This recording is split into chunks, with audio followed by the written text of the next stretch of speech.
right now. Pittsburgh's best sports show is about to begin. Call us or tweet us.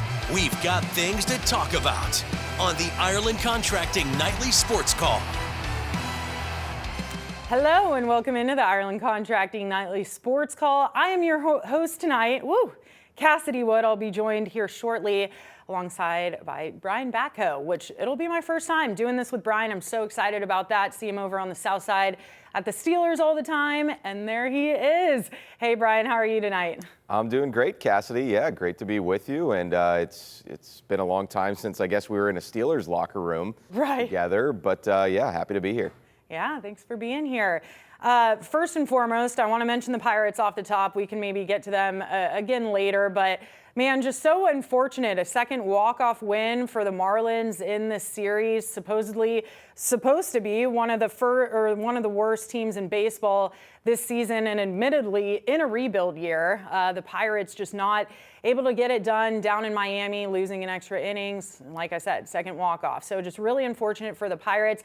There was some promising things you saw there. I mean, some big bats.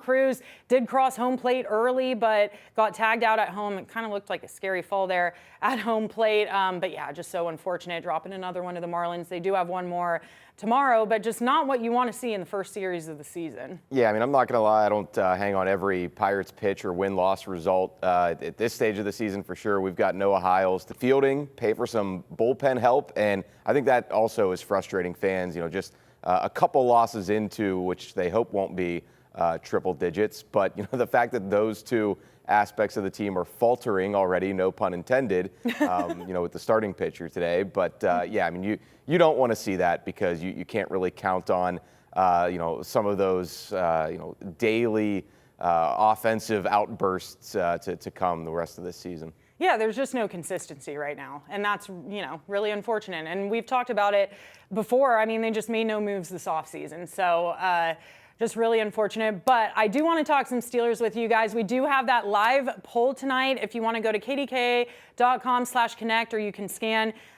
your phone up on that QR code right there. What position will the Steelers draft in the first round? Quarterback, D lineman, wide receiver, or running back? Brian, I'll get to what you think, first of all, the Steelers are going to do and what you want them to do. Two very different things here.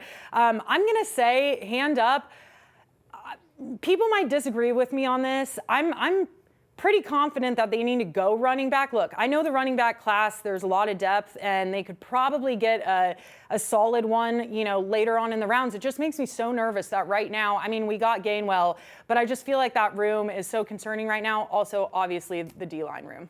Yeah, I mean, the running back position is one that, you know, I feel like maybe there's still some scarring for Steelers fans that they made that move in 2021 to get Najee Harris out of Alabama.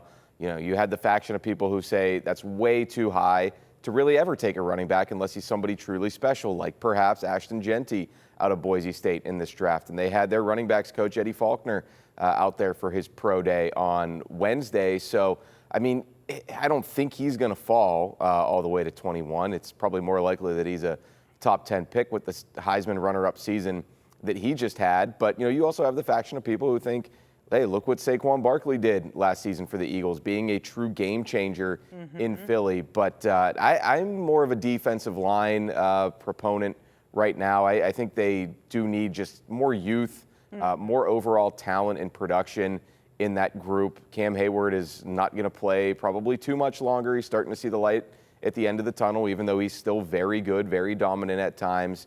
But obviously the big wild card and what people always want to talk about is quarterback. If they go that route, will they go that route as they continue to wait on Aaron Rodgers? I mean, I don't think they will. I don't think it's a smart move. I think right now, look, this Rodgers saga, I know everybody is getting so tired of it. I've been tired of it.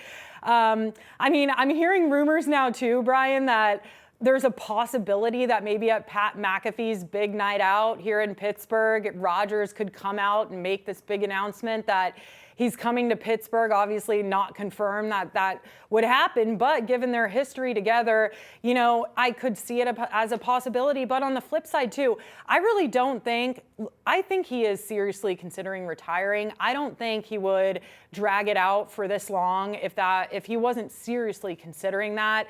And if that's the case, let him do it. Let's run with Mason Rudolph for 1 year. And then next year, when the draft is here in Pittsburgh, try to get your quarterback for the future. But I don't like how this quarterback situation has panned out. And I know I'm not the only one in that boat. I think the trepidation that anybody would have as far as the Steelers pursuing Aaron Rodgers after the way his season ended with the Jets, 5-12. I think it could be allayed a little bit if it was something where, okay, this all came together very quickly. The Steelers had convictions about this. Rodgers had convictions about this coming to Pittsburgh to continue his career at age 41. The longer it drags on, yes, it is human nature to wonder, okay, is everybody kind of wishy-washy about this? Rodgers specifically, where exactly is his head and his heart in this whole thing? So I'm with you, Cassidy. I don't really love the idea of it, but I do think it would have been more palatable if it would have just happened right off the bat, kind of right when free agency started and Justin Fields went elsewhere. Well, let me ask you this then. If right at the start, he was looking for $90 million, 45 for 2 years. Would you want the Steelers to pay that for that? No, and I guess at that point, first or second day of free agency, there were more dominoes to fall. Right. Sam Darnold, what were other teams going to do? Because maybe Rodgers didn't even necessarily know at that point what his market was going to be. But it's more than a week now since that 6-hour-long meeting between him and the Steelers on the South Side. I don't blame anybody for getting a little bit impatient. Yeah. Totally agree with you. All right, guys, we're going to head to our first break. Give us a call, 412-575-2600. Also vote on that live poll. Go to KDKA.com/connect. We'll be right back after this. Your Xfinity Mobile tweet of the night. South Fayette Lady Lions, history is made. The South Fayette Lady Lions are PIAA state champs for the first time after defeating Archbishop Wood 45-37. An incredible season marked by an even more incredible championship performance. We didn't come this far just to come this far. State champs 2025. The first ever girls basketball championship in school history. A big congratulations to South Fayette. So awesome to see how many WPIAL teams here in Western PA made the trip out to Hershey to compete in these state championships. Just so impressive, and congratulations to them. Sticking with basketball here, Brian, I know you're a big college basketball fan. I am as well, so I figure we could talk a little bit about it since the madness is going on as we speak. Absolutely. Duke playing Bama. Duke up 59-48. I have a live scorebook here. Just this tournament has been so exciting. Now, I know it has been pretty chalky. We kind of, I think, expected that going in. Not really a whole lot of Cinderella stories. The only Cinderella story, really, Coach Cal in Arkansas, which is that really one. But, Brian, just how exciting has March Madness been for you? And, is your bracket still alive? It's been very exciting. My bracket is doing okay. I've got Houston winning it all, but I went a little bit off the rails with a BYU to the Final Four choice, and they were looking good for a little bit, but then Alabama certainly pulled away from them the other night. A lot of firepower in this Duke-Alabama game that's happening as we speak. We'll see about my Houston choice because I think it's going to be a barn burner tomorrow with Tennessee, two teams that are very physical and love their defense and rebounding there. So I think the big debate that a lot of people are having about this tournament is kind of, what you talked about, Cassidy. Do you prefer when March Madness has these Cinderella teams and 10, 11, 12 seeds making a run?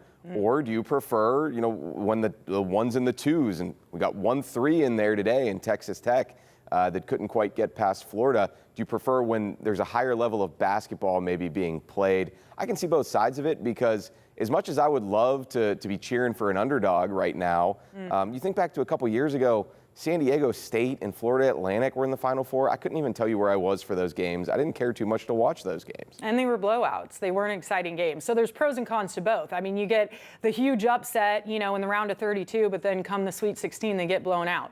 So, take it or leave it. I think at the end of the day, though, it's not going to matter really what fans want to see because I really do think this NIL and transfer portal, I know we're all We've all been talking about it nonstop, but I really do think it's affecting college sports, especially college basketball. And I think we're just going to continue to see these programs. The gap's going to continue to widen. And I mean, I do think a lot of those mid-major programs are going to start finding other avenues, other ways to create not only success for their athletic programs, but also revenue for the school. Like we saw St. Francis just, went from D1 down to D3. A lot of the reasoning for that is because they were so tired of these players leaving year after year, and they went to D3 because those kids, they're playing the sport because they just love the sport, have a passion for the sport. They're not really planning on going pro or anything like that. So they are more likely to stick around the school, for several years rather than leave after one. So I really do think we're just going to start seeing this gap just continue to widen. And unfortunately, I think this tournament's just going to keep getting chalkier.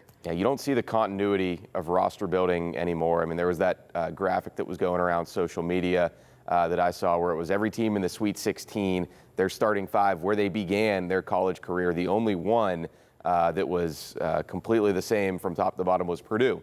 All five of their guys were homegrown and came through the program, and I think Duke had all but one, and Michigan State maybe had all but one. So, yeah, I mean, I think to what you're talking about there, Cassidy, you're going to see some of the maybe random, if you want to use that word, Power 5 schools like a Texas Tech or St. John's kind of pop up now and again because you can pretty much buy your starting five in any given offseason. But, yes, you are not going to see the VCUs of the past or the Belmonts of the past who are able to keep five guys who have good team chemistry and have been playing together for 2, 3, 4 years, and then they get on the biggest stage in the game in March, and they've got that inherent advantage against a bunch of freshman 5-stars who've kind of just been tossed together by a future Hall of Fame coach. So we're feeling that the most kind of locally here with Robert Morris. If you got behind this team, it was awesome, but now all those guys are heading for greener pastures, they hope. They're all gone. They're all gone. All right, guys, let's get to some callers. We have Will in McKees Rocks. He wants to talk some Pirates. Will, what's going on?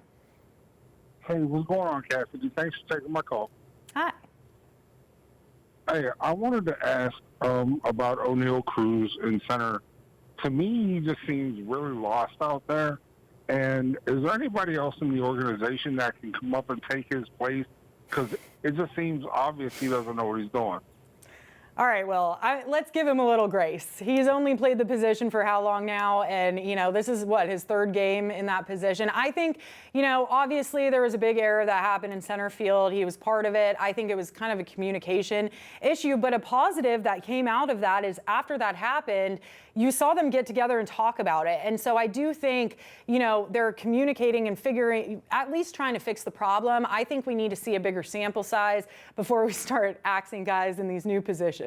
I know it was always hotly contested whether they should just keep him at shortstop if he felt like that was his best position and he felt natural there, even if he didn't look like your typical shortstop. And obviously they've made the switch now to center. And, hey, through 3 games, I hear you, Will, it's been one nice up, one big down, one nice up. He goes from heel to hero and then back to heel again today. So maybe it'll just be a rocky start. Perhaps keep the faith, keep the optimism. And, if we're seeing more of these plays, then maybe call back a few weeks or a month from now and we'll start talking about those contingency plans.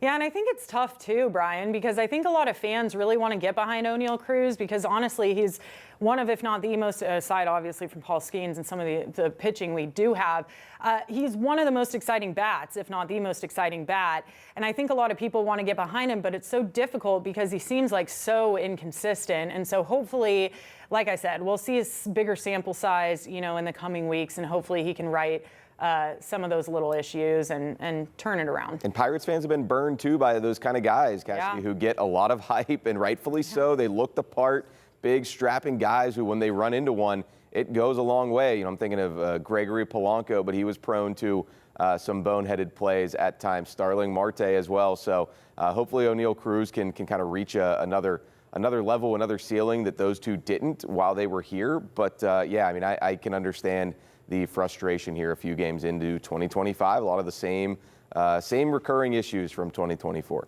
Oh, yeah. All right, let's go to Bill in West Mifflin. He also wants to talk some Buccos. Bill, what's going on? Hi, Cassidy. Thanks for having me, Brian. I was just wondering, has anybody ever thought of the Pirates going to the American League Central? Because it seems like they don't have the players that compete in the National League. There's all this black cloud over their teams that they don't have enough. And there are three small market teams there, and everybody seems to love American League teams and would come to the ballpark to see them. And but I don't know, and if the White Sox would switch over to the National League, and so many former Pirates have done well in the American Leagues. Yeah, I mean, this isn't the first time I've heard, that proposal. I just don't know if we start shifting. I just don't know what the long-term ramifications of doing something like that would be. Guys, we do have to head to one more break. Give us a call, 412-575-2600. Remember to vote on that live poll as well. We'll see you back right after this.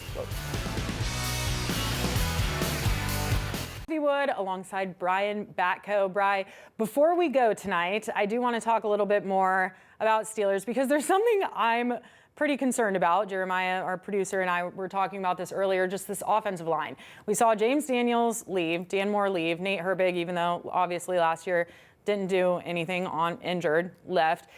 Just how do you see this offensive line being constructed throughout this offseason, and are we going to have a decent one come fall? I mean, I think it's going to be mostly what you saw toward the end of last season, except Troy Fautanu, last year's first-round pick, kind of a forgotten guy right now. Ideally sliding in at that starting right tackle position. Broderick Jones flipping over to his more natural position of left tackle. And, you hope those two bookends that you've invested a lot in can get the job done. I think they will be better, but I'm not going to sit here and say that I know exactly what it's going to look like because we just haven't seen it. Yeah. Hopefully they can figure it out and draft decently come in the next couple weeks. Guys, thank you so much for joining us tonight. Again, I mean, the people have spoken. It looks like most everyone thinks D-line. Honestly, fair. They're not in the quarterback game, I guess. Fair enough. Agree.